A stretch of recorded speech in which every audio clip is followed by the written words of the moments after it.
Hello दोस्तों, स्वागत है आपका हमारे इस YouTube चैनल पे। दोस्तों, कहानी को शुरू करने से पहले एक जरूरी बात, अगर आपने चैनल को सब्सक्राइब नहीं किया है तो पहले आप जल्दी से चैनल को सब्सक्राइब कर दीजिए ताकि आपको हमारी आने वाली नई नई कहानियों की जो नोटिफिकेशन है वो आपको सबसे पहले मिलती रहे। तो चलिए दोस्तों, बढ़ते हैं हमारी आज की कहानी की तरफ। हमें उम्मीद है कि आपको हमारी ये कहानी जरूर पसंद आएगी। मेरा नाम नैना है। मैं मात्र अभी 17 साल की हूँ। मेरे मम्मी पापा मुझसे बहुत प्यार करते हैं क्योंकि मैं अपने घर की एक लौती बेटी हूँ। मैं अपने मम्मी की गुड़िया हूँ, वो अपने पापा की परी हूँ। पापा मेरे लिए कुछ भी करने को हमेशा तैयार रहते हैं। मेरे पापा एक साधारण प्राइवेट टीचर थे, पर मेरा सपना था डॉक्टर बनने का। एक दिन पापा ने मुझसे कहा, नैना बेटा, तुझे क्या चाहिए? मैंने ना सोचा ना समझा अपने पापा से कह दिया, पापा मुझे कुछ नहीं चाहिए, मुझे सिर्फ एक डॉक्टर बनना है। पापा को पता था कि डॉक्टर बनने में बहुत ज्यादा पैसा लगेगा, फिर भी पापा ने मुझे निराश नहीं किया। उन्होंने मुझसे कहा, ठीक है बेटा, मैं पूरी कोशिश करूंगा तुझे डॉक्टर बनाने की।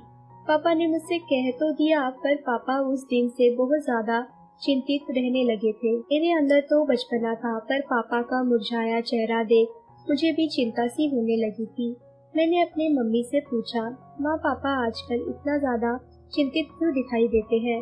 क्योंकि मैं अपने पापा से बहुत प्यार करती हूँ और उन्हें दुखी कभी नहीं देखना चाहती।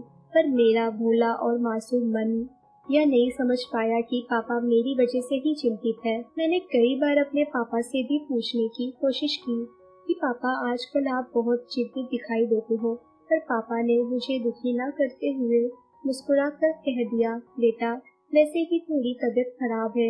एक दिन मेरे घर पापा के दोस्त मनीष अंकल आए। पापा ने उनसे अपनी परेशानी बताई। पापा ने मनीष अंकल से बताया कि मुझे पैसों की सख्त जरूरत है। मेरी बिटिया डॉक्टरी की पढ़ाई करना चाहती है।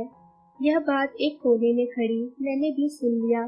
फिर मुझे समझ में आया कि शायद पापा मेरी ही वजह से इतने ज्यादा चिंतित है। मनीष अंकल ने मेरे पापा को बताया कि इतने पैसों का इंतजाम तो नहीं हो पाएगा, तुमको ही कुछ अलग काम करना पड़ेगा। पापा ने कहा, क्या मैं अलग काम क्या कर सकता हूँ? मनीष अंकल ने कहा, या तो तुम बड़ा सा बिजनेस करो या तुम विदेश चले जाओ। पापा ने मनीष अंकल से कहा, बिजनेस करने के लिए तो मेरे पास पैसे ही नहीं है, पर विदेश जा सकता हूँ, पर मेरा कोई अपना नहीं है कि मुझे वहाँ तक पहुँचाए। फिर मनीष अंकल ने मेरे पापा से कहा, भाई तुम कहो तो मैं अपने छोटे भाई से बात करता हूँ। मेरा भाई वही थाईलैंड में रहता है, वह तुम्हारी मदद जरूर कर देगा और तुम्हें थाईलैंड पहुँचाने में सहायता भी करेगा। मनीष अंकल की यह बातें सुनते हैं मम्मी और पापा दोनों के चेहरे पर एक अच्छी सी मुस्कान छा गई और मैंने भी एक कोने में खड़ी बहुत खुश हो गई कि चलो मेरे पापा थाईलैंड में रहेंगे, एक प्राइवेट स्कूल टीचर की बजाय थाईलैंड में रहकर अच्छा खासा पैसा कमाएंगे, जिससे हमारा सपना भी पूरा हो जाएगा। कुछ दिन बाद मनीष अंकल ने अपने छोटे भाई से बात करके पापा को वहीं थाईलैंड में भिजवा दिया। मैं और मम्मी दोनों बहुत ज्यादा खुश थे क्योंकि मम्मी भी जब से अपने ससुराल आई थी तो पापा की टीचर की नौकरी होने की वजह से एक एक पैसा जोड़ कर ही रखती थी। उनका भी कोई सपना अभी तक पूरा नहीं हो पाया था, पर पापा जब थाईलैंड गए तो मनीष अंकल से कहकर गए थे कि मेरे घर किसी भी चीज की अगर जरूरत होगी तो आप मेरे परिवार वालों की मदद जरूर कर दीजिएगा। मनीष अंकल हमारे घर के बहुत ही करीब रहते थे। उन्होंने पापा से कहा, ठीक है दोस्त, तुम चिंता मत करो, मैं भाभी और नैना को किसी भी चीज की तकलीफ नहीं होने दूंगा। पापा जब थाईलैंड गए और फोन पर सबसे पहले उन्होंने परी से बात किया, यानी कि मुझसे। मैंने भी अपने पापा को आज तक इतना दूर कभी महसूस नहीं किया था। उस दिन मैं पहली बार पापा से बात करके बहुत रोई थी। पापा भी अपने दिल पर पत्थर रखते हुए मुझे समझाते हुए कहे, नैना तुम चिंता मत करो बेटी, मैं जल्दी आऊँगा और कुछ पाने के लिए कुछ खोना भी तो पड़ता है बेटा, तुम्हें तो डॉक्टर बनना है ना। मेरी डॉक्टर बेटी ऐसे कमजोर कैसे हो सकती है? फिर मैंने भी अपने पापा को संभालते हुए कहा, पापा से अच्छी तरीके से मैंने बात किया। उसके बाद पापा ने मम्मी से बात किया और कहा, तुम दोनों अच्छे से रहना, यहाँ पर हम अच्छा पैसा कमा रहे हैं। सब कुछ बहुत अच्छा चल रहा था। मैं भी अपनी पढ़ाई पूरी करने में कोई कसर नहीं छोड़ रही थी, क्योंकि मेरे पापा मेरे लिए इतनी मेहनत जो कर रहे थे, मैं उनकी मेहनत को जाया नहीं करने देना चाहती थी। इसी तरह कुछ दिन और बीत गए। एक दिन जब मैं शाम को स्कूल से अपने घर आई तो मनीष अंकल मेरे ही घर पर आए हुए थे, पर उनका आना मुझे कुछ ठीक नहीं लग रहा था, क्योंकि वह तो आज सुबह में ही आए थे और कोई बात होता तो फोन पर ही पूछ लेते। पर मनीष अंकल का उठना बैठना मेरे घर कुछ ज्यादा ही हो रहा था। मुझे कुछ समझ में नहीं आता कि आखिर मनीष अंकल इतना मेरे घर पर आखिर क्यों आ रहे थे। मम्मी को भी उनका आना पसंद नहीं था, पर आ जाते तो आखिर क्या करती। ऐसे ही कुछ दिन और बीत गए। एक दिन मैंने मम्मी को मनीष अंकल से बात करते हुए सुन लिया। वो मुझे सुनाई दिया। मैं अपने आप पर और अपनी किस्मत पर विश्वास ही नहीं कर पा रही थी, और मैं अपने गुस्से पर भी काबू नहीं कर पा रही थी। मैंने तुरंत मम्मी के हाथ से फोन को काट दिया और बोला, मम्मी आखिर आप क्यों ऐसा कर रही हो? आखिर क्यों मम्मी आप मेरे पापा को धोखा दे रही हो? आप बहुत गलत कर रही हो। मम्मी मेरा गुस्सा और मेरी बात सुनकर एकदम डर गई और उन्होंने मुझसे माफी मांगते हुए कहा, नैना मुझे माफ कर दो। हाँ, मेरा और मनीष का अफेयर चल रहा है, पर यह सब कैसे हो गया मुझे भी कुछ समझ में नहीं आया। पर बेटा, अब मुझसे बहुत बड़ी गलती हो गई है। मुझे अपनी गलती का भी एहसास हो गया है। प्लीज मुझे माफ कर दो। अपने पापा को ये सारी बातें मत बताना, नहीं तो हमारा घर बिखर जाएगा। बेटा, मैं तुमसे वादा करती हूँ, आज के बाद मैं ऐसी गलती कभी भी नहीं करूँगी। बेचारी मम्मी मुझसे माफी मांगती ही रह गई, पर मैं माफ करने को तैयार ही नहीं थी। आखिर गलती तो इंसान से ही होती है ना। मेरी मम्मी बहुत अच्छी थी। मैंने अपनी मम्मी को समझ नहीं पाई। मैं बहुत गुस्सा हो रही थी। मम्मी मेरे पैर भी गिर गई, पर मैंने उन्हें माफी ना देने की ठान ली। मेरी और मेरी मम्मी में इसी तरह बहस हो रही थी।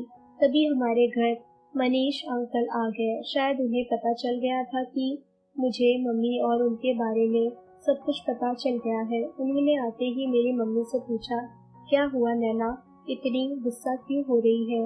मम्मी ने गुस्से में मनीष अंकल से कहा, आप यहाँ से चले जाइए, आपसे मुझे कोई बात नहीं करनी है। मनीष अंकल और मम्मी दोनों आपस में बात ही कर रहे थे। तभी मैं फोन उठाकर पापा को फोन लगाने लगी। मम्मी ने तुरंत फोन मेरे हाथ से छीन लिया। फिर भी मैं शोर मचाने पर तुली थी।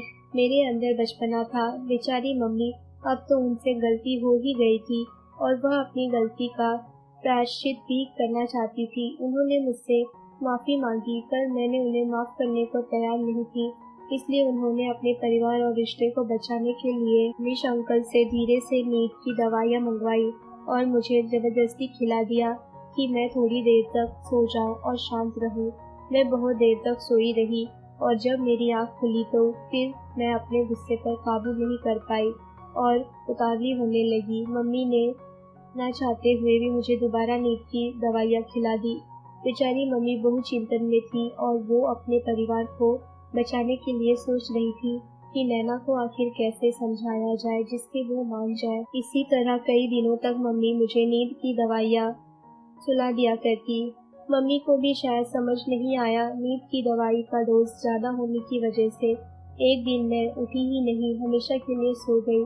शायद मम्मी मुझे बहुत जगाने की कोशिश की और अपने आप को पीट पीट कर रोने लगी, पर उस दिन मम्मी की गुड़िया कभी नहीं उठी। मम्मी यह सब होता देख शायद बहुत ज्यादा डर चुकी थी और उन्हें कुछ समझ में भी नहीं आ रहा था और उन्होंने शायद मनीष अंकल को घर बुलाया।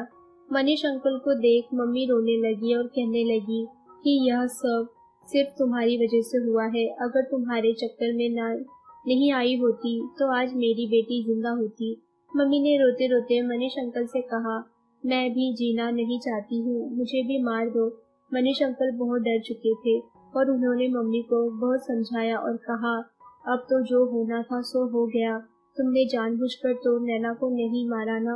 मनीष अंकल ने मम्मी को समझाते हुए कहा, अगर तुम मर जाओगे तो दुनिया और तुझे नैना के मौत का जिम्मेदार समझेगी। इसलिए एक काम करते हैं, बॉडी को बक्से में भर देते हैं और बहुत दूर नदी में फेंक देते हैं। मम्मी ये सब करना नहीं चाहती थी, पर ना चाहते हुए भी उन्हें यह सब करना पड़ा, क्योंकि वह जानती थी कि अगर मैं मर जाऊंगी तो दुनिया मरने के बाद भी मुझे गाली ही देगी कि इसने तो अपनी बेटी को मार दिया, पर मम्मी मुझे नहीं मारी थी। इसलिए ना चाहते हुए भी उन्होंने मुझे एक बक्से में भरा और बहुत दूर जाकर नदी में फेंक दिया।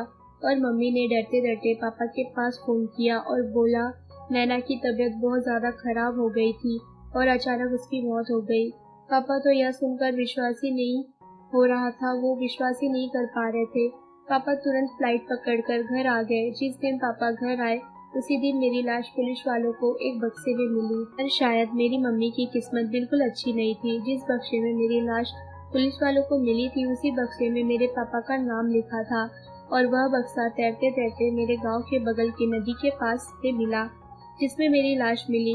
पुलिस वाले बक्से के ऊपर लिखा नाम पढ़ के मेरे पापा के घर आ गए और उन्होंने उस बक्से को पापा को दिखाया। पापा तुरंत बक्से को देखकर पहचान गए। फिर पापा ने कहा इसमें मेरी बेटी की लाश कैसे? मेरी बेटी की तो तबीयत खराब होने की वजह से मरी है। यह बात सुनते ही पुलिस अंकल को शायद मेरी मम्मी पर शक हुआ और वह मेरी मम्मी को पकड़कर पुलिस स्टेशन ले गए। मम्मी ने लोगों को सारी सच्चाई बताई और यह भी बताया कि मैंने नैना को जानबूझकर नहीं मारा, पर उसकी बातों पर विश्वास कौन करने वाला। जब उनकी खुद की बेटी ही उन्हें ना समझ पाए तो दूसरों से क्या उम्मीद थी। गलती तो किसी से भी हो सकती है। नैना की मम्मी ने अपनी गलती का प्रायश्चित करते हुए नैना से बहुत माफी मांगी, पर नैना बचपना में अपनी मम्मी को माफ करने को तैयार नहीं थी। पर नैना अगर मान गई होती तो उसका परिवार टूटने से बच जाता और नैना भी आज शायद जिंदा होती। तो दोस्तों ये थी हमारी आज की कहानी।